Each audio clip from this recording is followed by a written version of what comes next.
Hey there. Good morning, good afternoon, good evening, wherever you are. Welcome back. It's another Red Pill Religion podcast. Red Pill Religion, where we say many things, but one of them is men going their own way makes sense. Till we give men reason to trust women, there's no reason for men to get married. Also, we like to say men's rights are human rights. So please support our work on redpillreligion.com. Now, for some reason, my screen share capability is not working. All of a sudden, I've got a twisty spinning globe that's not letting me share the screen. But tonight we have as our guest Ayam Sirias. Are you there, Ayam? I'm here. I'm here, Max. Good to be here. Good to All talk right, good again. to hear you. Well, we may just have to go audio on this thing, at least for now, until this technical glitch on my end stops. But Okay. please, everybody give us a like and a subscribe and hit that bell. Here on Red Pill Religion, just so you know, we talk every day about various red pill issues. We are not a Christian ministry. We are interested in talking about history, science, philosophy, the supernatural in general. In fact, tomorrow we're going to be having a show on Bigfoot and giants. Our, Nice. our target audience is actually young men, and we know it's normal, healthy, and rational to be curious about things like that in general. The paranoia, the ideas of things like telepathy and ESP, the idea of the spiritual in general. We have a whole culture that has just taught us that we're not supposed to be curious about these, about anything that goes against, what they call scientific naturalism, and it's nonsense. We've had all kinds of interesting conversations. Right So on. please, everybody, find us on redpillreligion.com, and uh, which here in the days of social media censorship, we could get taken out at any time. This is actually our third channel we've been censored and chased around and harassed a few times. So we're trying to rebuild. So if you're at all interested in what we're doing, please let people know we're. Hello? I lost you, buddy. Hello. Lost Max. I don't know what happened. You dropped out, pal. Where did you go?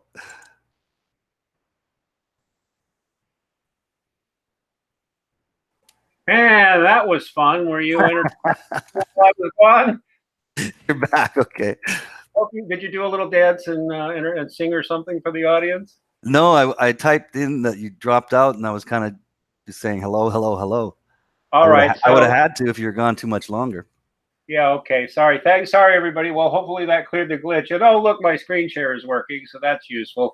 Yeah. So everybody, do us a favor, though, because we get so much censorship and so much harassment, we could be taken out at any time. Like I said, this is our third channel, and we're trying to rebuild, but that's okay. We're leaving some garbage behind too. But anyway, check us out on redpillreligion.com. Redpillreligion.com. We publish essays and articles just about every day. We accept submissions on what we would call red pill issues. And our primary goal is to attract young men. We're not interested, we don't mind women coming by at all. In fact, we do have female volunteers and such who hang out with us. We're not MGTOW, we're MGTOW friendly. And we want to talk about what we consider philosophical, scientifical, historical ideas that are of interest to young men or of genuine use to young men. Especially in things like their mental health and politics and all that sort of thing. So please come on by anytime. We're totally friendly. We do hang out with friendly atheists as long as they're not hostile to religious men. The issue of religious men religious men are normal and they're always going to be around. So but as long as you can get along with that, we hang out with deists, we hang out with Buddhists, we hang out with witches, at least some of them, pagans that are cool, Christians of various types, Jews, including Orthodox Jews, and yes, the odd Muslim. We do have them hanging out. So everybody's welcome as long as you're not hostile and are open-minded. Please feel free to check into our free Discord chat room. We had been planning on closing that, but we changed our minds since various funding sources and like Start Page and all that, or Subscribe Star and Maker Support and all that are just in limbo. So we're just going to do our best to keep building our community. Feel free to join the Discord chat room. The link is in the below. You can find us on minds.com at Red Pill Religion. You can find us on Facebook at Red Pill Religion. You can find us on gab.com at Red Pill Religion. We're doing our best, but ultimately look for us on redpillreligion.com. If you ever lose us, that should be our safest location. We've had multiple attempts to take that website out, none of them successful. And we could use your spiritual as well as financial support. Those of you making recurring Bitcoin and PayPal donations, one time or recurring, are very much appreciated. We're also on Patreon, but if you want to do Patreon, go ahead. We're still mostly on Patreon for our diehards who've been with us on there for a while. We're still hoping to get off of that platform. So anyway, aside from the technical glitch, please, everybody, be sure to go and subscribe to Ayam Sirias's channel. The link is in the low bar. I don't have it to flash on the screen, but how long have you been having that? How long have you had that Ayam Sirias channel? It's got to be at least 4 or 5 years, doesn't it? Yeah, it's got to be about 5 years. Yeah. Well, you were living in Indonesia, I think, when you started it, weren't you? Yeah, I was living in Jakarta when I started it, and I think the very first video I ever did was in a hotel room in Bali, trying to find my son. Chasing my son all over the archipelago because my ex had taken him. Oh my God, really? Okay, you must not have even known what MGTOW was at that point. No, you know, that it really was MGTOW and men's rights issues sort of slowly trickled into my brain, especially after my wife left. After she left, you kind of go into, I was living alone in my house for a year after she left me and took my kid. And so I had a lot of free time to myself, and I just started doing a lot of research on divorce and men's rights and all that kind of stuff. Well, that's not everybody's red pill moment, but divorce often is. Yeah. And I've encountered some people who mock the man who gets red pilled, while he's married or undergoing a divorce. But man, we all get here eventually. By the way, I'm not claiming to be MGTOW because I wound up remarried. Yeah. There have been some MGTOW who have accused me. I think some because they're confused and some because they're just dicks. Accused me of being, some kind of anti-MGTOW traditionalist, in disguise, trying to woo, seduce people over whatever. Like, no. There are legitimate reasons for men still to go ahead and get the marriage license. They are rapidly dwindling for vast majority of men, though. Yeah. And I would certainly say any man, unless he's in an unusual circumstance, unless, he's just in a no-win situation where, like, he's trying to desperately to get with his kids. Sometimes the family, you got a woman who's supportive of your efforts there and she's willing to marry you. It looks a little better in the eyes of the judge kind of thing. But I mean, it's really limited that you would do it. Even my buddy R.K. Hendrick, who's a lawyer who runs the Protection for Men's groups on Facebook, which are real good, is be like, he's in his 50s and he'd be like, he was a family court lawyer and a defense attorney. He's like, no man should get married. Yeah. But it's too much of a risk. It's too much of a risk, man. Oh, it is. And for me, divorce was my red pill moment, and it was a slow process. I mean, divorce isn't something that happens overnight, but the thing is, in Indonesia, the marriage laws are different than the West. The marriage and divorce in Indonesia is based through the religious courts. It's not through state courts. So the marriage and divorce laws are based on whatever religion you follow. So if you're a Muslim and you get married or divorced, you're going through the religious courts. So when it comes to divorce there, it's actually quite a bit easier and a lot less risky. I mean, divorce is horrible regardless. But here, I would never recommend somebody to get married here. It's insanity. There's no rights for men when it comes to the divorce proceedings. And the one thing about the, kind of bringing religion into it is with Islam, there's no such thing as no fault divorce in Islam. A a woman has to have divorce is permissible in Islam, but the woman has to have a decent reason. There's no such thing as no fault divorce. And when my wife left me, she didn't have a good reason, and so she didn't get anything. I want to get into the religious issue more because it matters, but I want to talk a little bit more about you in this first. I'm going to talk about it because there's this prevalent myth. This is a red pill everybody needs to hear. There is a prevalent myth that religion is going away and it's dying away and it's going to fade away. And that is not true, not even a tiny bit true. And we will go into the social science of that in a little bit. But it's not even a little bit true. And I don't mean Christianity. I mean religion in general. I don't just mean Christianity. It's a myth that it's going away. And it's even a myth that it's actually growing less popular. All religions actually are growing. We'll talk about that. But you mentioned a good point, and I want to get it out there. There's a lot of, I get accused also constantly of being a sellout to Muslims, a sellout of Islam, a closet Muslim. Assalamu alaikum, my brother, by the way. Assalamu alaikum. Wa alaikum salam. I can totally say that as a Christian, and it doesn't make me a Muslim. It just means peace be with you. It just means peace be with you. That's right. In Arabic. In Arabic, yeah. And alaikum salam means and it's back. Yeah, it's like, and with you be peace. Yeah, peace be with you or whatever. Yeah. The truth is that Islam is a growing religion. We can we can get into how it got that way in the West or whatever, but the bottom line is it's here, and there is a lot of misinformation on it. Like as a Christian, I would really like every Muslim to come to Jesus Christ. I know I'm never going to do that by berating them and treating them like animals. I just somehow I don't see that as a constructive approach to dealing with Muslims. And in fact, I've had Muslim friends for years. And I think that's an important life skill, which I literally do. I think every young man ought to learn how to be friends with religious people because he's going to be surrounded with religious people for the rest of his life. And I think people should know that are listening that don't know who I am, that I was not born Muslim. I converted to Islam when I was living in Indonesia because my wife was Muslim. And I converted because it's illegal in Indonesia for different religions to intermarry. So one person has to give, one person has to convert. And I wasn't really a part of any religion. I've always believed in God. Always. Yeah. I mean, it's always felt very natural to me. But someone has to give when you're getting married over there. So I converted to Islam.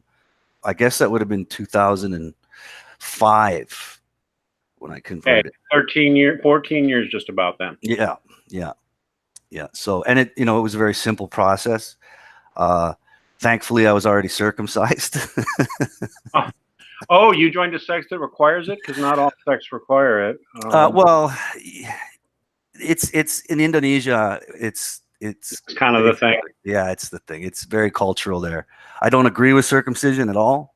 No, I don't either. And in fact, it's not even mentioned in the Quran. No, it's not. It's never. It's not. No. The only religious group who's got the strongest religious requirement would be like the Orthodox Jews, because really, if you look in it, there's a lot of Muslims now who are reevaluating and either saying, no, we don't need to do this at all if it causes harm, or it needs to be a much more minor procedure, make a little nick or something to satisfy your ceremonial. There's all kinds of evidence that the circumcision we practice now is actually more extreme than what the Jews were doing 2,000 years ago.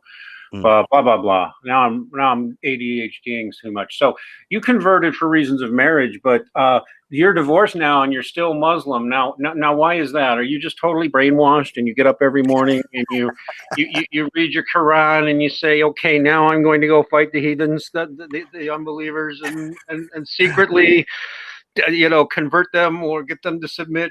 That's kind of what you do every morning, right? Well, my journey really to be as a Muslim, you see, when I converted, I didn't know much about Islam at all. I mean, Indonesia is the most populous Muslim country in the world. So everybody around you is Muslim, right? I think it's 85% of the population of a country that has the population of the United States is Muslim. Although I will mention, Indonesia is known for being fairly religiously tolerant to non-Muslims. Yeah, there's 5 main religions that are recognized by the Indonesian government: there's Islam, Catholicism, Protestant, Buddha, and Hindu. There you go. Those are the 5. But you see, most of the people are Muslim. So my conversion, I didn't know anything about it. So it's kind of a cultural accretion at first, is how I would put it. You're surrounded by it. It's just sounds okay. I can do this, right? Yeah. Because you've already believed in God. Absolutely, I've always believed in God. I felt it a very instinctual thing. So, but after I converted, I had to learn, right? So I turned to my now ex-wife and I said, "Hey, can you teach me?" And she refused. She said, "I don't want to. A man should do that. A man should do that, not me." And I said, "Okay, fine. I'll have to figure it out on my own." So I went to. I had friends. I had a lot of Muslim friends, Indonesian friends, and I just approached them, male friends, and I said, I need to learn about Islam. I've got a Quran. I'm reading it. I think I bought probably the most popular English translation I think it was in Malaysia when I picked it up, and I started reading it. And a lot of my male friends, one of my male friends said, "Look, if you really want to learn, why don't you join what they call Jumaat Tabligh, which is basically kind of translates to Friday gathering, and it's basically the Muslim equivalent of proselytizing." Oh, sure, because Muslims normally go to worship services on Friday anyway, right? Mm-hmm. So, don't they? Well, yeah, they pray. There's Solat Jumaat is the big worship day, which is a Friday. So Friday at noon. Friday at noon, everybody in Indonesia is stuffed into a masjid somewhere, and I mean, there's masjids every 20 feet. Masjid is another word for mosque. Everybody. Oh yeah, for mosque, yeah, masjid. Same thing. Yeah, it's a mosque, but there's mosques everywhere, right? So it's pretty easy. You can just stumble over and fall into a masjid. They're everywhere. Mm-hmm. And so I got convinced to join this Jumaat Tabligh. Now I'll try to explain a little bit of what it is. It's like I said, it's sort of the Islamic equivalent of proselytizing. I would totally guess. Let me guess. You get together and you're going to be read to from the scriptures, the Quran in your case. Mm-hmm. There's going to be a preacher, maybe kind of charismatic, is there to kind of teach you and maybe get you a little excited about it and learning about it kind of that way. Yeah, pretty much. Like show revivals, and stuff like that you see among certain types of Christians and stuff. Absolutely. Like that. It's like a Bible study. Yeah, kind of like that, but it's a little different in that they're very kind of fanatical about the Sunnah Muhammad, which is following the way of Muhammad. Mm-hmm. And so with the Jumaat Tabligh, basically what it is a group of Muslim men. They get together and they travel from masjid to masjid, and they'll spend a weekend in the masjid. You sleep in it, you stay in it for the whole weekend. Everybody eats together, they pray together, you read from the Quran. And the group that I joined, there was a bunch of guys from India that had come over. And then this is like it's like missionary work. So they traveled, not only do they travel from masjid to masjid, but a lot of these groups will leave their families for like a year, go to a different country and do these Jumaat Tabligh. And these Indian guys were traveling all over Southeast Asia, going from city to city, town to town. And what they'll do is on the weekend, so on a Friday morning, you'll arrive at the masjid, and you kind of just set up, you sleep on the floor of the masjid, you stay there for a couple nights, and you invite the community, you remind the community to come in and come to the masjid and do salat. It's sort of like proselytizing. You do it, so you go out to the community, you knock on doors, and you sit down and talk to them. Yeah, it's missionary work. It's Muslim missionary work. It really is. Absolutely, that's exactly what it was. And these guys, they, like I said before, they're kind of fanatical about the Sunnah Muhammad, and what they do, so they'll dress in these white robes. So you dress in their white robes. They all got beards with the mustache shaved. They got the little petchy on their head. They brush their teeth with a stick. It's insanity. Yeah. Like there's just so many, because what they believe is that with the Sunnah Muhammad, they believe that they are supposed to, or like a faster way to kind of come to understanding of Quran and Islam. Dress the way he did, wear your hair the way he did. Yes. Okay, it's a little extreme. It was very extreme, and and this was like, so very soon after I converted, I find myself in these Jumu'at Tabligh, and I did it for about. You're not with them every day. You usually meet up on the weekend, right? I met some very, very interesting people in that, but we basically, for about maybe 5 months, every weekend, I would meet with these groups, and it was like a crash course in what I call brand Islam. And I'm not going to take credit for coining that term. That goes to Sam Gerrans. But I can talk a little bit about him later. But that's all right. So brand Islam is what I call it. It was a crash course in brand Islam, which is sort of it's the face of Islam that the world sees, is this brand Islam. And I was doing that for quite a long time, for about half a year, and then at the same time doing my own research online. And I came across a lot of interesting stuff later that sort of made me realize that I consider myself a Muslim, and the reason you asked the question, why are you still a Muslim? And the main reason is because the Quran, after reading through the Quran a number of times, and then kind of researching a lot of people who were involved in studying the Quran, I realized this book is fantastic. It's absolutely fantastic. I mean, it's common sense. It's simple to understand, but I didn't. The other thing, by studying the Quran very closely, it made me drift away from brand Islam. And made you start looking deeper, because this is true of all the great world religions, which stupidly, this is a red pill thing, really is. One of the items of indoctrination that young people have gotten is a very superficial review of religion generally.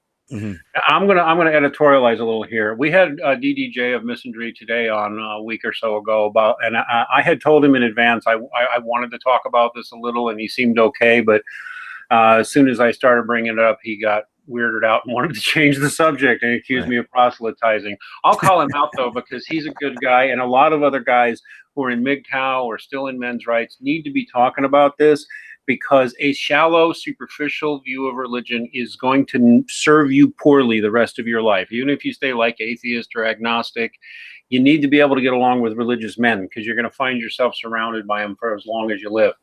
And they're going to be of different religions. And Islam is complicated. There is more than one version. Like I can even tell you, having studied it myself, were I to become a Muslim, I probably wouldn't be the same kind of Muslim as you I am. I'd probably be some kind of a Sunni. I'm sorry, some kind of Shia. The Shia tradition makes more sense to me, but that's because I've researched it, right? And I'm not going to Islam anyway, but there it is.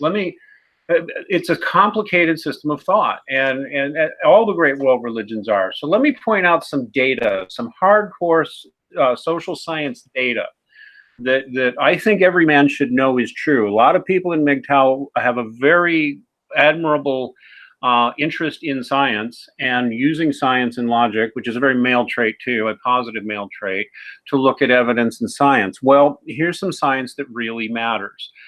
This is a book I can recommend highly from one of many researchers. This guy's named Justin L. Barrett. He's a research psychologist who works with other research psychologists and psychiatrists, and even occasionally anthropologists and stuff, in studying religion.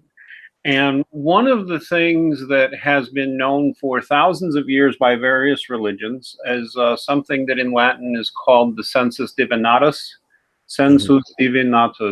which is that basically most people appear to be born with the belief that there is something beyond the reality that we perceive that is intelligent, aware, and somehow is out there. It's this natural intuitive sense. And what modern researchers have shown is that the vast majority of children are born with it and develop it between the ages of 2 and 4, around the same time they're developing language, and at about the same rate. And what Barrett and these researchers have shown is this is independent of the religiosity in the home completely. Yeah. Children. I totally agree with that, man. Absolutely. Oh, and this is what the research has shown. You talk to people who were raised in non-religious or even anti-religious homes. It turns out, contrary to, this is another red pill, and I will give anybody the stats to back this up that you want. Contrary to the myth, it is not true that nobody would be religious without having it indoctrinated as children. The fact is, this is a natural sense, and studies have even showed that 2 out of 3 kids raised in explicitly atheist homes, the kids turn religious. 2 out of 3 kids do. And in religious homes, it actually turns out that the majority of the children of religious people stay religious, although sometimes they change religious. And I'm going to take a wild guess that since you were born in Canada, you were probably vaguely in a Christian ethos growing up when you were young. I am. Yeah, I mean, that's the surround. My family wasn't. My father came from a very Catholic, because his family's Nicaraguan, so they're very, very Roman Catholic. Oh no, we lost you. Oh no. Oh, sorry. Go ahead. Hello. Yeah, I was joking. I'm Catholic, so I'm going, oh no, we lost you. Oh yeah. I've had some great conversations with my aunt in LA about God and religion. They're very, very Catholic. But my father drifted away from the religion. My mother was not religious, so I didn't grow up in a religious family. However, I grew up in a Mormon town, so most of the religion around me was either Christian or Mormon. Mormon is different, but yeah. Yeah, but I mean, this what you're talking about with people being born believers. That's why I say I always believed in God, because I remember as a kid, I was never taught about religion, but I used to pray to God as a kid. Nobody taught me, but I would pray to God because it just made sense to me.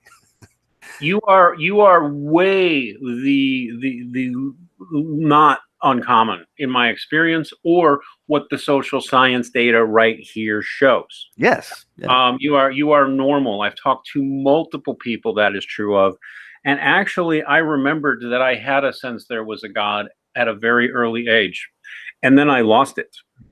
Yes.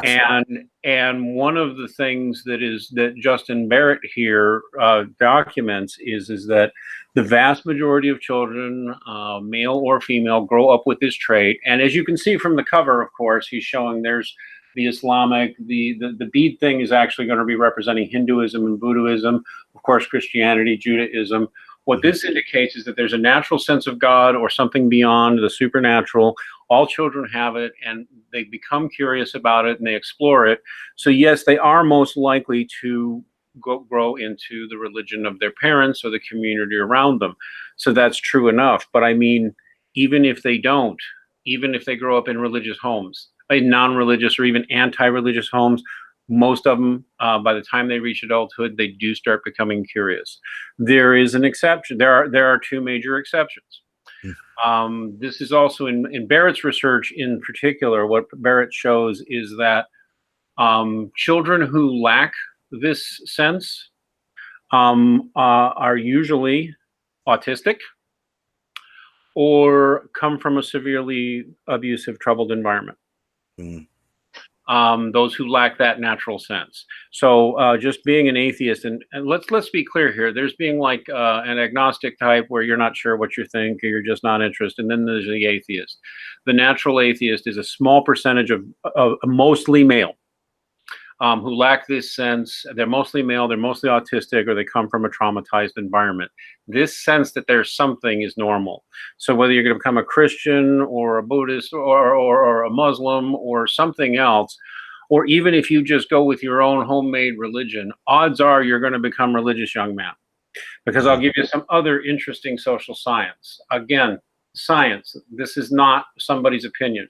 Dr. Paul C. Vitz, in this book, Faith of the Fatherless, documents extensively in the peer-reviewed research and in survey after survey after survey what do atheists look like? This is not an attack on atheists. We do make fun of atheists here sometimes, but it's only the radicals. We actually have a lot of atheist friends, atheists who like to hang out with us, atheist volunteers, because I think we make some good points, and they want to have religious friends. They don't want to be just dicks to them. Yeah. But this is a dispassionate study. Just like feminists don't like being analyzed, women don't like being analyzed. You know, but you can analyze the atheists, and he's done this through study after study.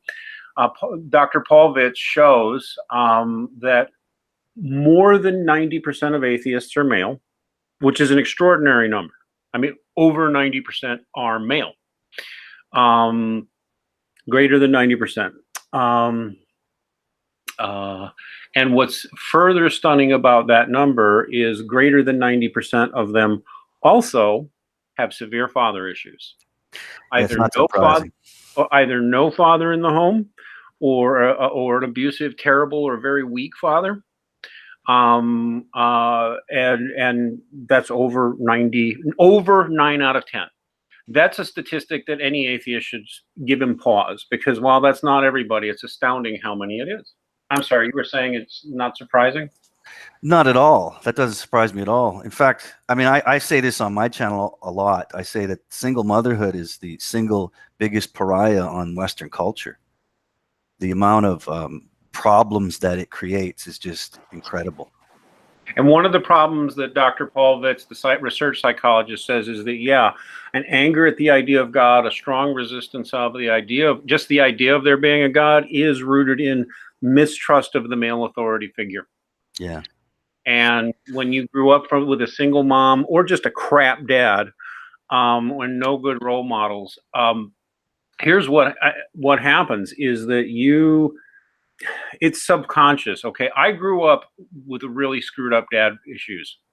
Okay. I mean, there was divorce, there was drugs, there was alcohol, there was violence, there was remarriages and second divorces. I had a really chaotic, fucked up childhood. And when I was reading this book, because I was and I want to say, I was an atheist for about 30 years. And I'm reading this book and I'm like, oh my, this is a little uncomfortable. Right. I thought I was so smart in my atheist days. It was entirely a rational thought in my head, you know. I eventually abandoned my atheism because it didn't make any sense. And that too, this is something else. Men are afraid of this. Men of all ages are afraid of this who haven't embraced spirituality. They're afraid somehow, because here's the statistic. Most men, as they get older, most atheist men begin questioning, and it is a very normal transition when you get older. And this may be as little as getting into your 30s. But certainly by the time they hit their 40s or 50s, most atheist men start rethinking. That doesn't mean they instantly jump to Jesus or anything else, but they start seriously rethinking. Because there's rational reasons, not just instinctive, but rational reasons to think, well, wait a minute, we were born with this natural sense. Why would we accept that this natural sense is delusional and dangerous? Mm-hmm. You know? I really find it fascinating how sort of a lack of a strong patriarchal figure can lead to that kind of doubt in a creator. And it tends to make a very angry type of atheist too, because here's the truth. Whether you look at it through evolutionary psychology, because I mean, one of the reasons I lost my atheism is evolutionary psychology convinced that humans evolved this natural sense, and so why would we evolve a natural sense for a delusion? That was one of the arguments that got me to say, wait, no, maybe there's something to this God idea and this religion idea. Mm-hmm. And I forget the point I was about to make, but it is a normal life transition, and you're not going crazy if you start questioning and start getting interested in the spiritual. Yeah. I really do. I mean, being a proper Catholic, I'm supposed to be upset if somebody gets into Buddhism, serious spiritual Buddhism, not fake atheist Buddhism, right. or even, because there is a difference. There's a huge difference. But if somebody's just getting into and exploring deism and philosophy and Aristotle and Plato and all that, some of the most brilliant men who ever existed, that's all positive. Yeah. Because One of the things that's also true about the atheist population. Now, by atheist here, we're going with the hard definition, the idea that you don't believe any of this supernatural, you don't believe this any idea of God at all, you think it's all fairy tales. That population is over 90% male and is about 8 times more likely to kill itself than the rest of the population. There's a close track on. There is a very, very close track on the male suicide rate in general and the atheist suicide rate. It's disturbing, but it's true. Wow. And literally about 8 times more likely to kill themselves, which means this is actually a mental health issue. If you're so afraid of the spiritual, there seems to be a reason to think it makes you more likely to give up hope, more likely to give up, to be cynical and bitter, depressed. Just say screw it. My shot at immortality was spreading my selfish genes, and I'm never going to get to do it. Screw it. I'm a Darwinian dead end. Yeah, I mean, what hope can you find in a belief? And again, it's still a belief. This atheism. I mean, what hope can you find in a belief that says you're a cosmic accident, flying through space on a spinning ball that came from a monkey? There's what true real hope can you get from that kind of a belief system? I don't see it. And you're gonna snuff out like a candle, and that'll be it. Yeah. And by the way, there's all kinds of evidence that there's an afterlife, independent of any religion. I'll give it to anybody who wants to see it. I find a lot of guys are terrified of even looking at it. And there's we've got stuff in quantum physics. We've got stuff in neurobiology. We've got near-death experience research. We have scientific data suggesting you're not going to just snuff it when you die. And it matters. And I fully believe it. But I've also had spiritual experiences. And so... Yeah, evidence of the soul, basically. There is substantial evidence of a soul. Yeah. That hasn't been debunked. Go ahead. You have to remember too. I personally believe, obviously, that we have a soul, man. I mean, I believe consciousness is the seat of our consciousness is our soul. It's not our mind. I have my own evidence, my own personal evidence that it's real. But go ahead. Go ahead. I was just going to say, but I mean, if you want to get scientific evidence, published scientific evidence of the existence of a soul, who's going to pay for that? Who's going to pay for that research? I mean, our masters are completely against the idea of God. So do you think that they would make that kind of information public and well known? I'll get into this, and I will prove with references and testimony that the project, the new atheists that came out over 10 years ago, Hitchens, Dawkins, and all that crew, the priests, and people like T.J. Kirk and Cult of Dusty and a bunch of those, were a planned propaganda campaign to indoctrinate millennial youth in specific into hating all religion and into being atheists. Also, I can prove that to anybody who wants to see the data. Also, a lot of those, if they were targeting a lot of those millennials, I guarantee you most of them probably didn't have a dad. Yes. In fact, they specifically targeted the YouTube crowd. They drove a lot of Christians offline. They've admitted they've done this. Some of them, like Noah Plum's, admitted it. They drove the Christians offline through harassment, and they had some cooperation at Google. Mm-hmm. It was to indoctrinate young people into atheism. That's why they went after the youth crowd with video games and stuff like that on YouTube. Mm-hmm. And they popularized hating on religion and treating religious people like dunderheads. Well, I mean, the result is actually only aggravating the problem with male suicide and nihilism and hopelessness. When you said that, just because you brought it up, I will reference some YouTube videos. Any of the science nerds. And by the way, I was an atheist for like 30. I was an atheist until I was in my 40s, and I read a lot of science. And one guy worth looking at is Inspiring Philosophy. He has a 4-part series called The Case for the Soul. Oh, and nice. It's utterly worth watching. I know, I've talked to him, I've interviewed him. I know a number of people in his circle. He hangs out with physicists and other actual researchers. He's friends with a guy I talk to all the time named Johannes Ratz, who's a brilliant physicist. And yeah, he goes into all the science here. The Case for the Soul is a great 4-part series. Everybody should read it. There is every reason to think you have a non-material soul. That is, your mind is not your brain. Yeah, your consciousness doesn't reside in your brain, man. Your conscious awareness, your will does not. And actually, while you'll hear these fake popular science guys who are all really just trained ideologues will tell you they're getting closer all the time and they can get it all down to the brain, they're lying to you. Yeah. In fact, it's the opposite. The more we learn about the brain and the central nervous system, the more impossible the mind is to describe. Well, I mean, we know that there's memories stored or somehow associated with various areas of the brain. We know the brain has functions, but the more we learn about its functions, the more impossible conscious awareness is. To the point where if you look at ludicrous guys like Daniel Dennett claim we only think we're conscious and aware, but we're really not. It's ludicrous. That's what happens when you're in a kind of an atheist materialist world view. When really the idea of a soul is that it's not physical. Okay, yeah. It's beyond time and space, your soul. Yeah. It is not bound by gravity or electromagnetics. It's non-physical. And the best evidence is that your mind, your soul, your awareness is interacting with the physical brain and then the central nervous system and the rest of the body. So you've got a non-material, immortal part of yourself. And we got look through this series, and there's going to be people who try to say, oh, I don't buy it or whatever, but that's just a personal opinion. He's got science up the wazoo to show it to you. Your mind is not your brain, including the ones I find most compelling are the cases of people who've lost more than half their brain or have no brain at all beyond a brainstem, but still have like perfectly functional high IQs. And walk around and just have a skull full of water. There's cases of that.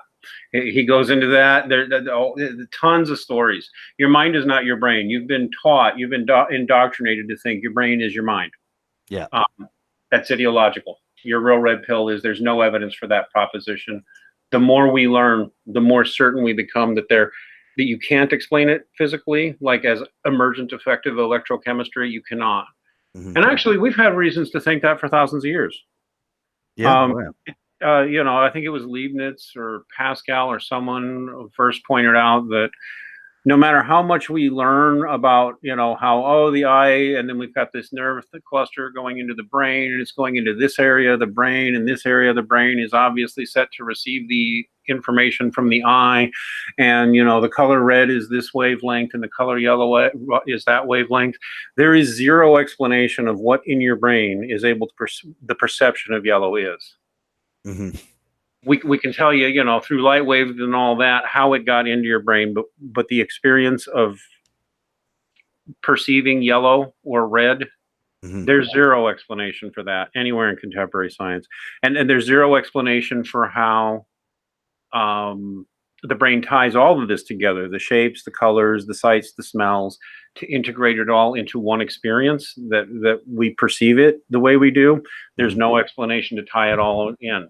In fact, it's called the hard problem in cognitive neuroscience. There is nobody who can solve it. I didn't mean to go that long on it, but no, you have every reason to think you have a soul and that you're going to go on after you die. You have every reason to think it. It's stupid to think to just dismiss the possibility when we have this much evidence. Yeah, I mean, I don't. That's interesting stuff. I'm going to have to do a little bit of research into that. I mean, but I've by Inspiring Philosophy on His Science. It's really good. So go ahead. I'll check it out, man. I was just going to say, but I mean, for me, I have my own personal experience to fall back on that I know the soul exists. And I also know that the soul has the capacity. Basically the soul's alive. It has the capacity to do everything that you experience through your body. It's dynamic. It has motion. It moves. As a classical Thomist Catholic, what we generally have believed for many centuries is that basically your soul is almost shaped like your body, or is almost the shape of your body. It completely is interacting with every part of you. Yes, the soul can smell, it can see, it can hear. It's Yeah. everything. It has all the functions that we have. It Uh, gives you the will to move your arm or your leg or whatever. Yes, absolutely. you can do neural stimulation to make those things move on their own, but the soul is interacting with it to give it the signals to do that. Yes. And there's neurobiologists who believe this now. So don't call us crazy. So go Yeah. ahead. I wanted to kind of step back a bit when you mentioned about how a lack of a sort of strong patriarchal figure leads a lot of um, young men to become angry at the concept of God and religion. And one of the things that I found fascinating about Islam and the Quran is that the, the Quran itself, I don't know if any of your listeners have even tried to read it or if you've ever read it, but it is, and I noticed this right away after I started reading it a number of times. I noticed it right away. The book is written and authored in a way that its target audience is men. It is a book for men, and Yes. anybody can read it, and you can. It's so easy to see it. It's talking to men. Women are mentioned in the I'll Quran, talk about. but Well, yeah, they are. yeah, they're They, mentioned in Quran, but oh they're yeah. not. In They're fact, I not. know the Virgin Mary's all over it. Well, the longest chapter in the Quran is about the mother of Jesus. That's the Hmm. longest chapter in the book. Hmm. Medium, I think it's chapter 4. I can't remember, but yeah, it's the longest one in the book. The most quoted prophet, Nabi Rasul, the most quoted in the Quran is Isa, man. It's Jesus. He's the most quoted one. Yeah, and this is why actually, although some Christians, I mean, one day we'll have to do another confronting the issue is, how do religions work together? Hmm. I will be honest. I don't want to live in an Islamic nation. I'd rather live in a Christian nation. But Hmm. I got to point this out too. Going to another area of social science, I'm going to recommend a book. Some people flip out at the title, but the title's not what's important. It's called The Triumph of Faith. And we're supposed to all believe that faith is like irrational, and that's not true either. But the book is by Professor Rodney Stark, who's got hundreds of publications, both in peer review and popular, a very respected professor of sociology. And he's not doing an axe grinding, he's challenging a scientific hypothesis. And he's not the only one doing it. There's a large and growing body of social science researchers who are showing these numbers. One of the messages we were taught when they started in, popularizing atheism, which hasn't worked, by the way. The atheist movement is falling apart. But we were sold a line by the powers that be, that religion is fading away. Through science, we've figured out everything we need to. We're going to figure out the need for a God is going away as people become educated. They fall away from religion and just become sort of scientific naturalists. And there was a lot of people talking that way, especially more than 10 years ago, Steven Pinker and a bunch of others. And it's a bunch of crap. In fact, some of the researchers who used to predict the end of religion back like in the late 90s and early 2000s are now on record as completely changing their minds and saying, no, this isn't what's happening at all. I recommend Stark's book because it's a good overview of what's really happening, because he looks at everything around the globe. Okay. And he looks on what's going on both globally, where you will find a couple of things are happening globally. The non-religious population is shrinking. Yeah.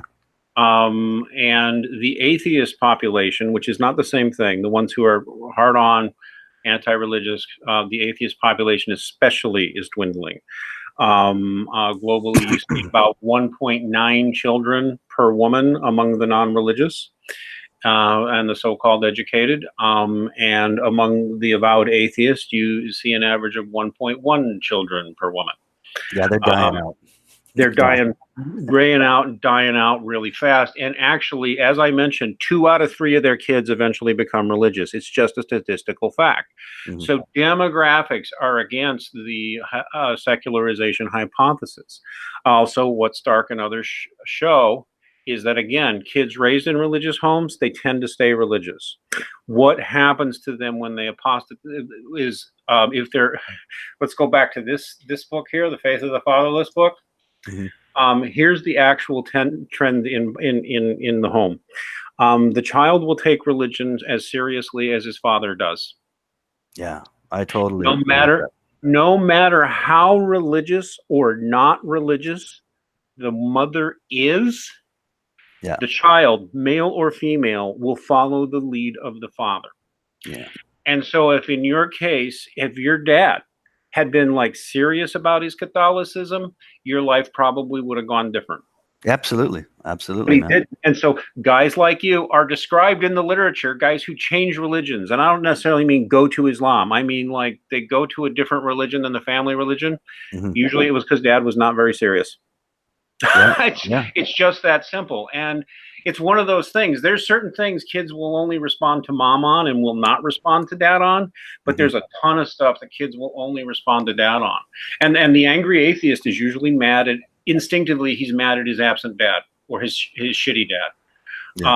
Whereas the guy who changes from the family religion, usually his dad wasn't very religious. See it all the time.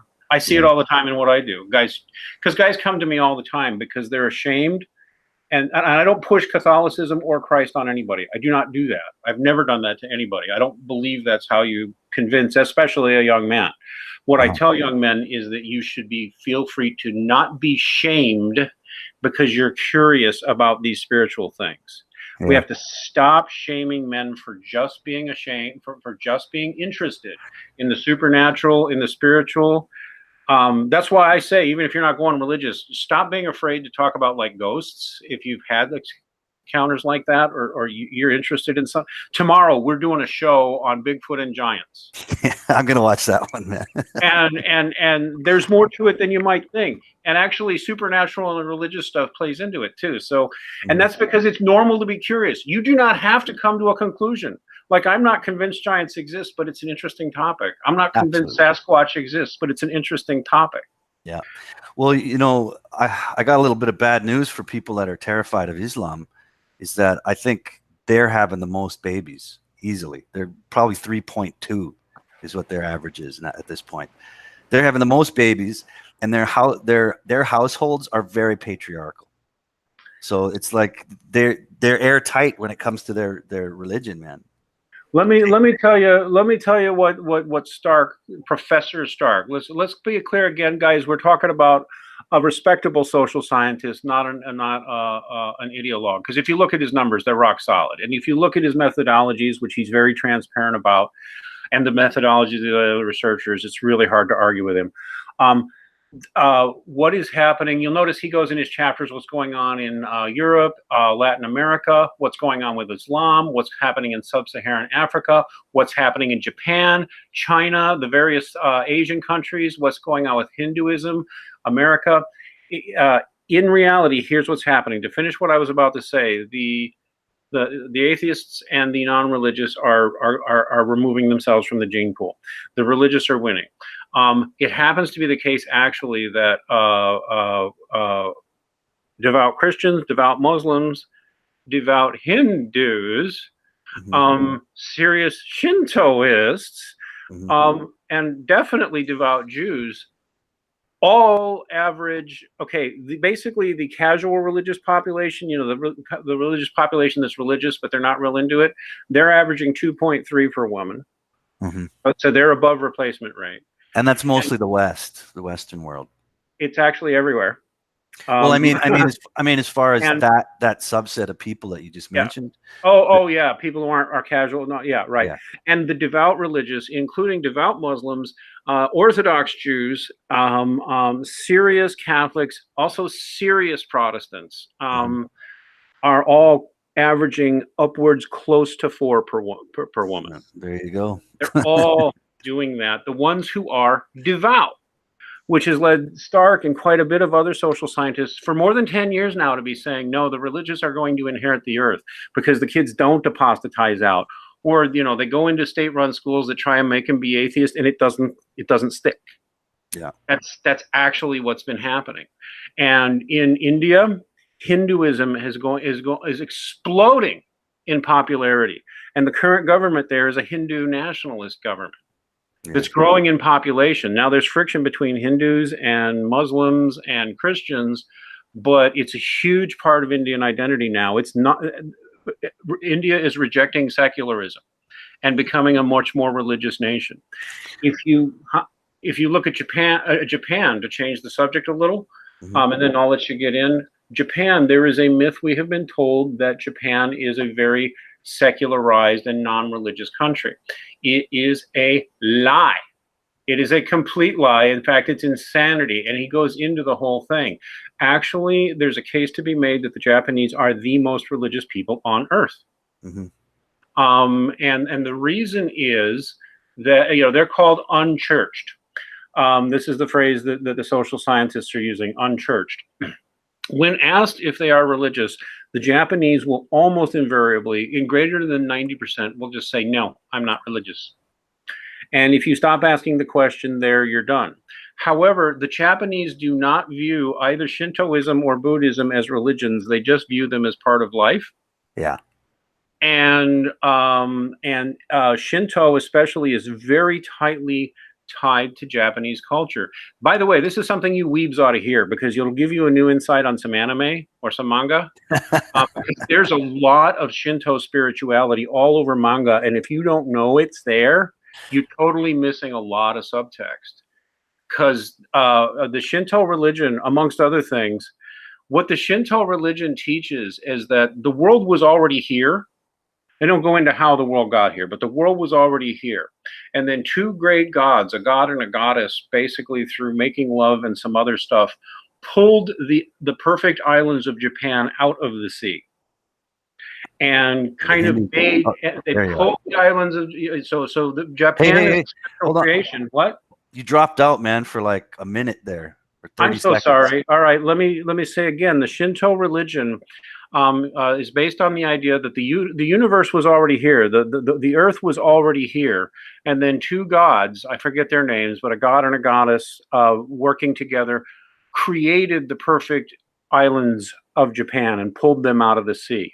So that Japan is a special creation. And the Japanese people are a special creation. And there's an idea of an ultimate God or an ultimate source, kind of nameless, but like the ultimate God source behind everything. But then otherwise, the spirits of the dead, your family, are observing you through life. And that after you die, you're going to meet them, and they're going to have watched everything you did. And your place in their idea of heaven is going to be largely determined by how shameful you were to your family. You don't have to believe that is true to realize that is suffused in every aspect of the culture. Because when you also ask the Japanese, well, have you attended a religious ceremony or service within the last 6 months? It's like more than 70% will say yes. In fact, they average at least 3 such a year.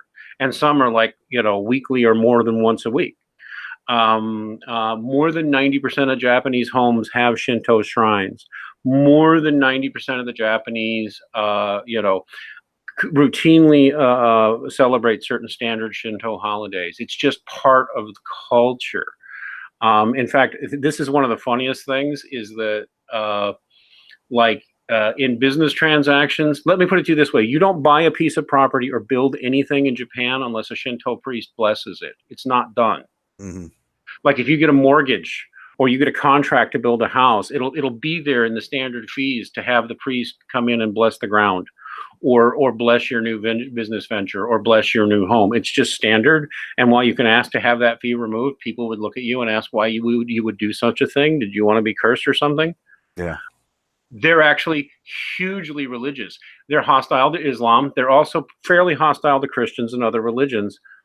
And actually, if you know all that about Japan, doesn't a lot of weird cultural things about the Japanese suddenly make a whole lot of sense? Like their culture is impervious just about. They're interested in the non-Japanese, but they don't want you living there. No. It's, they like watching our TV and stuff like that, but they don't want us to come over there. Yeah, they're pretty xenophobic that way as a culture. Part of it is because religiously they're raised to think of themselves as a special kind of divine people with a special place in the world because they're in Japan. Yeah, well, it makes a lot of sense. Yeah, they actually have a religious name for Japan that they don't like Westerners using. I think it's Yamoto. I mean, Okay. probably not even pronouncing it right, but like the spiritual name for Japan is something like Yamoto. But like if you're a Westerner, a non-Japanese, and you start saying Yamoto, they're like, that's like none of your business. What are you talking about that? Right. Because it's just kind of part of their spiritual tradition. So anyway, go ahead because I did interrupt you. No, I wanted to make a comment when you mentioned that about India, how they're becoming a lot more religious. I was going to say they better hurry up because feminism seems to be an ugly scar over there right now. Very gynocentric, very feminized. And Very much the case. If I'm very plugged into Indian men's rights activists, and I may send this stream to them because I think some of their leadership needs to be thinking harder about how we're going to handle the religious issue.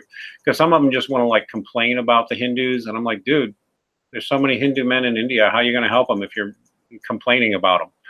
well, and the irony is that it's probably, I mean, the stronger the faith towards religion and spirituality becomes, the less and less feminized a culture becomes.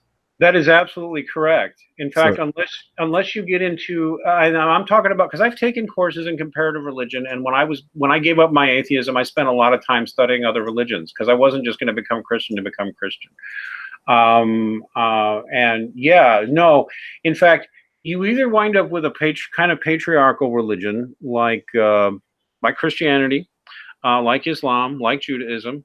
Although in all these patriarchal religions, women have all kinds of rights and obligations, and men have obligations toward women, but also have rights. And yes, they all have a complementary kind of role. Well, girls get to do this, but boys get to do that. And girls don't get to do this, but boys don't get to do that. Sort of, and you don't have to like that traditional gender norms. A lot of people do, including a lot of women. well, it's very stable. I mean, obviously, divorce rates go down.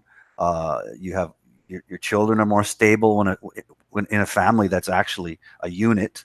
I mean, what feminism, all it does is it tears the man out of the family, it tears the patriarchal head out of the family, and the destruction that has caused is just unbelievable. So, if you ask me, if people want to, people want to complain about certain religions in their cultures, those are probably one of the only things that's going to save them. You know.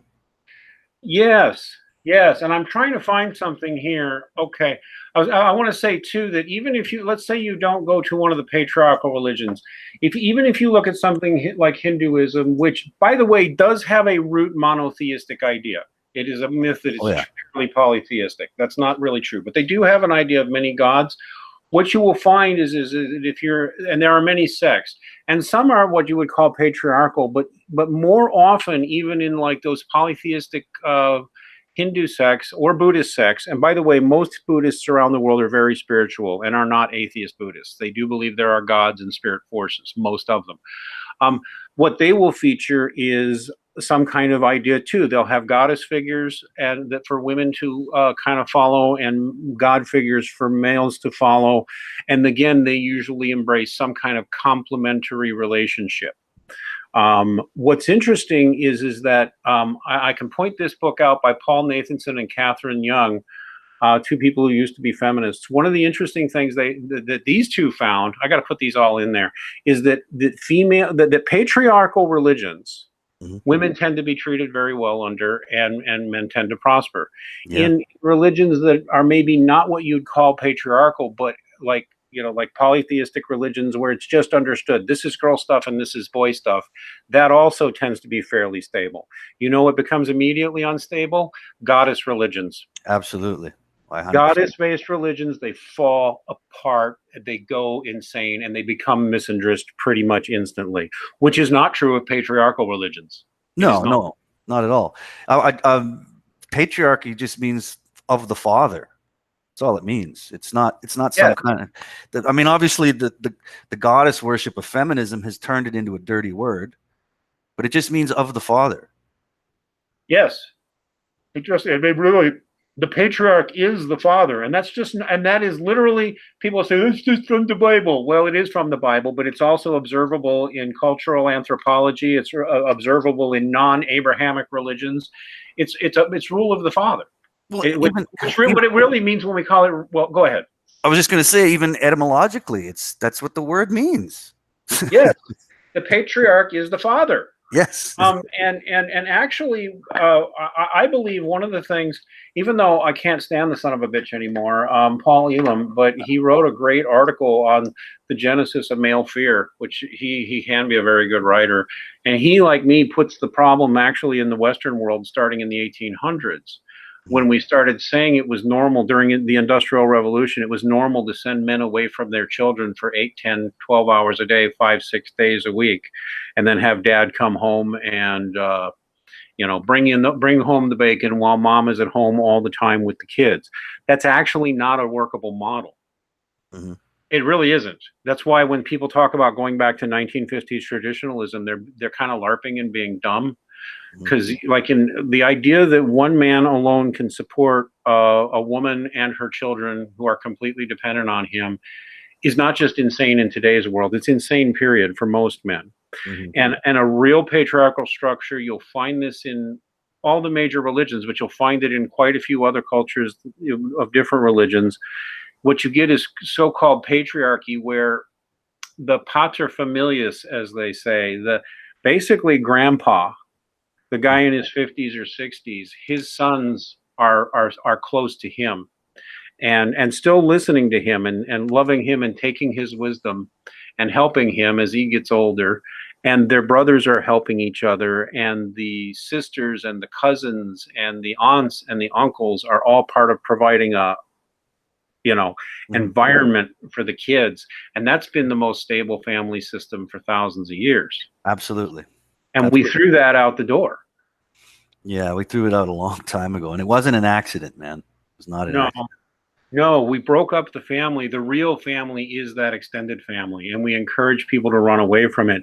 Now we got a generation of young men who are afraid of the whole thing, and we're still telling them to be afraid of it. And that's what infuriates me the most, because as a man, you should actually, if you have the urge to take a wife and become a father, that is the most natural thing in the world, and that's being denied to you. Yep. By a very evil system that has brainwashed the shit out of all of us. I mean, I'm a Gen Xer. I'm in my 50s, and I'm stunned at the shit I believed 20 years ago that I look at and go, my God, they were already teaching us, to act like divorce is no big deal. It's just inevitable, blah, blah, blah. Yeah. But, you're go ahead. I was just going to say, you're right. I mean, a lot of people are confused by the word patriarchy, and that again is scripted as well, because they've turned it into a bad word. It's become a boogeyman. I mean, the gynocentric feminist system is so good at Orwellian double speak and twisting the meanings of words until they don't have the original meaning anymore. Yeah. I'm always resistant to the term gynocentrism, because the guy who coined it I know personally, and I know he's a horrible neo-Marxist dick. And if you read like the websites on that, or the book he wrote on it, it's full of bullshit, postmodern pseudo scholarship, trying to basically, he doesn't ever state it outright, but it's all over the place. And I happen to know this is what he personally thinks, is that religion causes gynocentrism. Oh no, that's absolutely religion, especially the Abrahamic faiths, cause gynocentrism and are what messed up everything in the first place. Well, in my journey, as a Muslim and understanding that religion, because I mean, obviously, I've studied quite a bit of many different religions. I've studied religion academically, as you have, but obviously, in my life now, Islam is the one I know the most about, right?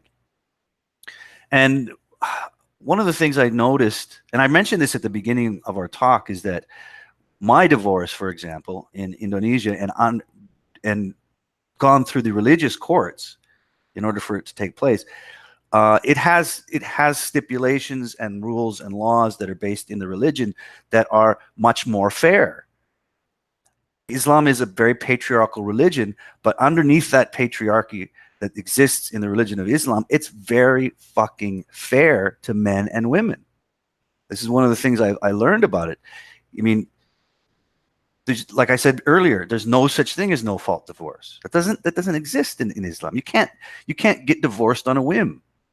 And when you're dealing in a society where what is it, 70% of divorces are instigated by women? Yes. And that number goes to 90 if you include men that are forced to register for a divorce because the wife refuses to do it. Yeah, yeah. Women are the unfaithful ones. Although there's some dodgy science out there that I'll go into with anybody any way you want. The claim that, like, you know, only 1 out of 3 or 1 out of 5 of our male ancestors reproduced is very dodgy science. But I don't want to get into that. From what I know of divorce in Islam, I'm gonna just flash an article I haven't read here. But here's what I know about divorce in Islam, and you can tell me how it's different in Indonesia or your tradition. Essentially, one of the feminist way to lying is always to tell a half truth, right? Absolutely. As far as I'm aware, in most Islamic traditions, a man can simply say, "I divorce you," and you're done. However, that's not true at all. That's not true at all. Well, it is true in some Islamic countries. It is definitely true in Saudi Arabia and Iran and a couple of other places. But let me finish. Let me finish, though. However, if he does that, automatically, the entire house is hers, and he owes her support for life on a certain type of debt. Automatically. He doesn't get out of any of that. He's given up his house, and he's given up a huge chunk of income until she dies, or he dies. He can do it. He can do it, but that's the cost, which is why only like rich Saudi princes and shit just throw women away like that. Yes. And on the flip side, the woman is required to have a reason and must show that it's justified. You know, now that you brought that up, that is something that I'd read about before, and it went around in the circles when I was, you know, looking into Islam. They were talking about all you have to do is say, "I divorce you 3 times," and it's official. You're right, that does exist in some places, but the problem with that is that it doesn't exist in the Quran. That's nowhere in the Quran. It's almost like that practice, they kind of added their own twist to it, but it still takes the concept of a much more fair way of divorce that does exist in the Quran. Nowhere in the Quran can you just say I get a divorce and it's official. And there's a process. There's a long process, and there's even advice on what to do at each step that exists in the Quran. And you're right, though. It's very fair. Like, again, I said there's no such thing as no fault divorce. And I should say, when I say these things, I should make it clear I'm referencing Quran. I'm not referencing brand Islam. And basically there has to be a legitimate reason for a divorce. And if there is no good reason, like you said, there's big penalties. That's for both the men and the women. Yeah.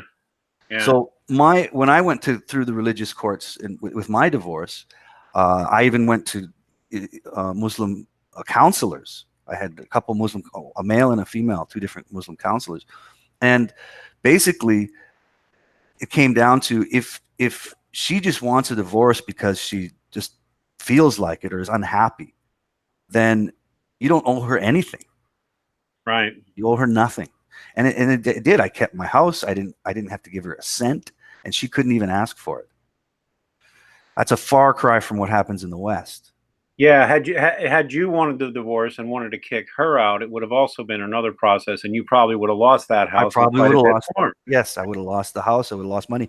And another thing that's Quranic is that it's expected that in a household, a woman's earnings are her own, where a man's are not completely his own. Right. And so in that sense too, it gives the man more rights within the household because he is, well, yeah, to a certain degree because he's expected to be the provider. Whereas the woman gets to keep, and any cent that she makes, she gets to keep it. She doesn't have to share it with anyone in the family. No, she doesn't. She's expected to keep it and not share it. So in that sense, putting man in a position where he has to kind of be the provider, it gives him the right to kind of be the head of the household. Because right? He's paying for everything in there. Exactly. He's paying for some. And in a devout Muslim home, the odds are the mother is not going to be going to make a lot of money. No. Because she'll be staying at home and she'll be wanting to have kids. And but maybe she'll get a job, especially if the kids aren't coming or things are tough or the kids have gotten older and she wants to go out and do something because she's bored or not having any more kids. This is not what's most typical in Christian societies, but that's another question. But it's also very similar to the Orthodox Jewish way. It's very, very similar rules. The man doesn't necessarily have to have a reason for the divorce. But if he doesn't have a really good one, he's gonna get reamed completely. Yeah. And the woman does have to have a reason.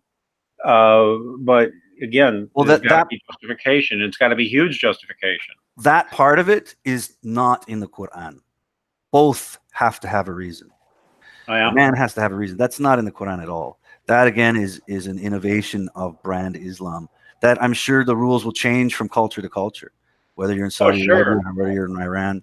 But that is not Quranic. Really? So, okay. They both got to have reasons, period. Okay. Well, the bottom line is in these religious systems, the so-called gynocentrism isn't there.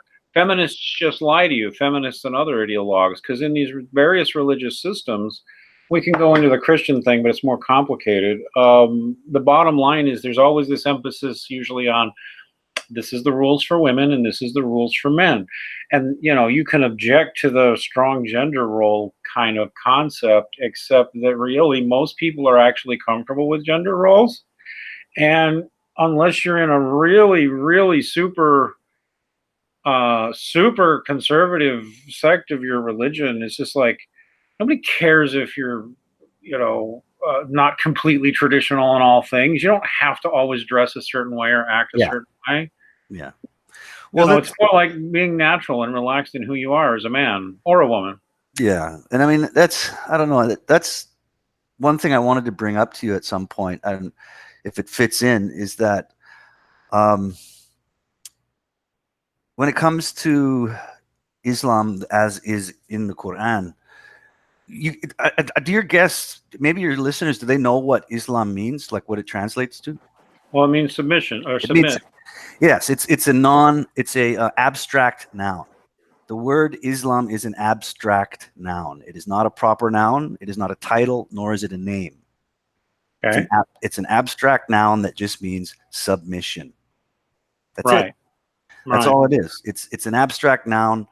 The root lam is in salam, which means peace. It just means submission. It's an abstract noun. It's not a title. It's not the name of a religion. No.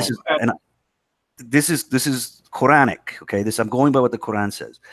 Now, further in the Quran, Islam is never, not once, described as a religion based on the Arabic word for religion, which is agama. Every time the word Islam comes up, it's described as what is called a din, and the transliteration is din. What that means, din translates to more of like a